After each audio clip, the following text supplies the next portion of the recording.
आयुष मंत्री दयाशंकर मिश्र दयालु ने उपचुनाव में ऐतिहासिक परिणाम आने की कही बात। कहा, डबल इंजन की सरकार ने अंतिम व्यक्ति तक पहुंचाया है लाभ।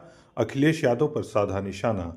आजमगढ़ में एक कार्यक्रम में शामिल होने से पहले सर्किट हाउस पहुंचे प्रदेश के आयुष मंत्री दयाशंकर मिश्र दयालु ने 20 नवंबर को 9 विधानसभा क्षेत्र में होने वाले उपचुनाव को लेकर भाजपा की जीत का दावा किया। उन्होंने कहा कि इस बार के चुनाव परिणाम ऐतिहासिक होंगे। भाजपा के संगठन ने इस उपचुनाव में बहुत मेहनत की है और इसका परिणाम भी उसके अनुरूप आएगा। बीजेपी इस उपचुनाव को बहुत गंभीरता से ले रही है। भाजपा कोई भी चुनाव को हल्के में नहीं लेती है।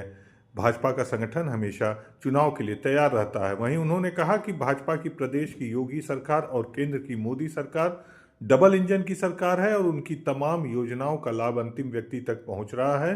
पंडित दीनदयाल उपाध्याय के अंत्योदय के सपने को साकार कर रहा है। वहीं उन्होंने विपक्षियों खासकर अखिलेश यादव पर निशाना साधते हुए कहा कि जब चुनाव परिणाम उनकी अपेक्षा के विपरीत होता तो वह ईवीएम को दोष देते हैं, जब अनुकूल होता तो कोई दोष नहीं देते हैं। वहीं उन्होंने कहा कि वह लोग बंद कमरे में बैठकर चुनाव की तैयारी करते हैं, जनता के बीच नहीं जाते हैं, केवल बैठकर मौका तलाशते हैं, सरकार की कमियों को निकालते हैं। सुनते हैं दयाशंकर मिश्र दयालु ने क्या कहा। पार्टी सदैव जैसे करती है, हर चुनाव को भारतीय जनता पार्टी बहुत ही गंभीरता से लेती है और संगठन अपना काम करता है। हम किसी भी चुनाव को हल्के से नहीं लेते। ये उपचुनाव जो है 9 विधानसभाओं का, ये हमारे लिए बहुत ही महत्वपूर्ण है। चुनाव कोई भी छोटा बड़ा नहीं है, कोई चुनाव कोई उपचुनाव भी है, लेकिन हमारे लिए बहुत प्रतिष्ठापरक है और हम सब ने, संगठन के लोगों ने बहुत मेहनत किया है।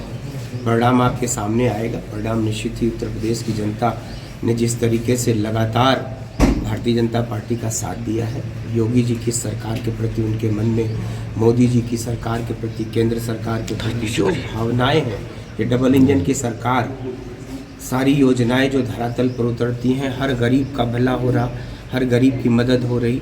वो आखिरी व्यक्ति जिसकी कल्पना कभी पंडित दीनदयाल उपाध्याय जी करते थे, आज वो अंत्योदय का सपना साकार हो रहा है। तो मुझको लगता है कि एक समाज के अंदर जो भावनाएं हैं लोगों को, किसान की मदद हो रही, महिला मातृशक्ति की मदद हो रही, सबके मन में एक निर्णय फैसला जनता ने कर लिया है। परिणाम आपके सामने आएगा तो देखिएगा कि बहुत ही ऐतिहासिक और चमत्कारी फैसला। मतदाताओं के लोग के लेके आप क्या कहना चाहें, किस तरह से मतदाता निकले अपने? मतदाताओं को ये है कि वो सारे लोग वोट डालें।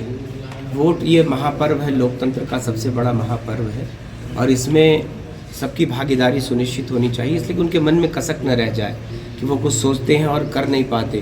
तो अपनी मन की भावनाओं को जनप्रतिनिधि के रूप में परिवर्तित करने का जो यह चुनाव है, उसमें वो अपने बढ़ चढ़ के हिस्सा लें। सुबह से लेकर शाम तक जो वोट का समय है, सब लोग वोट डालें। हम लोगों ने तो ऐसे भी लोगों से अपील किया है कि जो लोग परदेसी हैं, जो लोग नौकरी करने बाहर जाते हैं, कम से कम इसी बहाने वो घर लौट के आएँ और वोट डालें, तो उनको अच्छा लगेगा कि वो अपने गाँव भी घूम लिए और वोट भी डाल लिए। सर, अखिलेश यादव ने दुखद है, आपका विभाग बहुत दुखद है और सरकार ने इसको संज्ञान लिया है।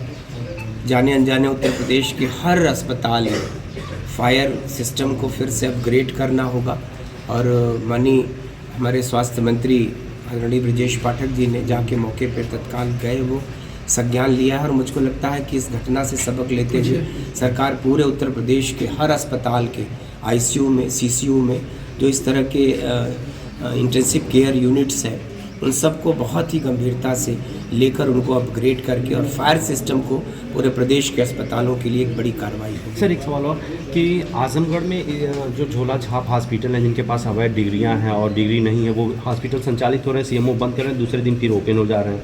किन कारणों से हो रहे हैं, क्या इसका भी संज्ञान लिया जाएगा? देखिए, अगर वो इस तरह का अपराध करते हैं तो सरकार उनको ऐसे अपराध करने की कभी इजाज़त नहीं देगी और वो डाल पात का ये खेल जो है ना, मैंने कहा कि एक दिन उनको इतनी बड़ी सज़ा मिलेगी कि दोबारा जीवन में ऐसी गलतियाँ, क्योंकि ये झोला छाप डॉक्टर अगर किसी की ज़िंदगी से खिलवाड़ करते हैं तो ये बहुत बड़ा, सरकार इसके लिए लगातार अभियान चला रही पूरे प्रदेश में और हम जब तक इसको एकदम मिटा नहीं देंगे, इस तरह की जो विषमताएं हैं, इस तरह की जो कुरीतियां हैं, जो बुराइयां हैं, उसको मिटाने तक सरकार अपना काम सर करती है। बंद हो रहे हैं मगर दूसरे दिन ओपन हो जा रहे हैं, इसका नहीं, भी जरा फिर संज्ञान लिया फिर जाए। उनके खिलाफ कर, मैंने कहा ना कि कभी ऐसी कार्रवाई होगी कि फिर दोबारा खोलने की हिम्मत ऐसे लोग नहीं करेंगे। तो अगर कोई ऐसा करता है तो सरकार के संज्ञान में आते ही उनके खिलाफ बहुत सख्त से सख्त कार्रवाई होगी। कारी जो है भाजपा के अध्यक्ष हैं, इस पर क्या कहना चाहेंगे? देखिए, अखिलेश यादव हमेशा नई नई बातें करते हैं। चुनाव जब वो हारते हैं तो ईवीएम की बात करते हैं, चुनाव जब जीतते हैं तो ईवीएम को दोष नहीं देते। तो उन लोगों की बातें समय और मौसमी होती हैं। चुनाव आता है तो बोली और भाषा बदल जाती है, लेकिन चुनाव के बाद जनता से उनका कोई वास्ता और सरोकार नहीं होता। न जनता के बीच में रहना, सिर्फ वो मुद्दे तलाशते रहते हैं। वो इस ताक में रहते हैं कि कब सरकार से उनको कोई ऐसा मौका मिले कि वो आलोचनाएं करें। वो घर में बंद कमरे से बैठकर सिर्फ और सिर्फ योगी जी की सरकार की और केंद्र की सरकार नरेंद्र मोदी जी की सरकार की आलोचनाएं करते हैं। और वो लगातार मैंने आपसे कहा कि 14 के बाद 14, 17, 22, 24 ये जो चुनाव हुए हैं, 19, ये उत्तर प्रदेश और देश के चुनाव में लोगों के वो मीलों पीछे छूटते जा रहे हैं। थोड़ा सा उत्साहजनक परिणाम आया तो बोली और भाषा बदल गई है, लेकिन देखिएगा यह चुनाव भी बहुत ऐतिहासिक परिणाम देगा उत्तर प्रदेश के लिए। झांसी